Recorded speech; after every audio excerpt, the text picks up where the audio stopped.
nagaziš i udariš. Dobro. To je prvo samo lijevi. To.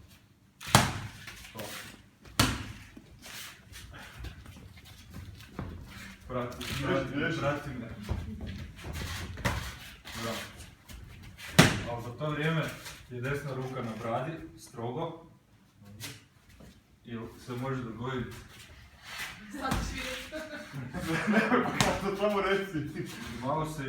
Malo se previše pokrećeš bradu, spusti, pokreni se prema meni. I znači ovo. Misliš previše ideš u stranu. To. Zavrni, kad udaraš, zavrni šak prema dolje. Znači, udaraš s ova prva dva članka. Ovako. Da. To, sad je puno jače. Koristi cijelo tijelo kad udaraš, znači. Vidiš. Da.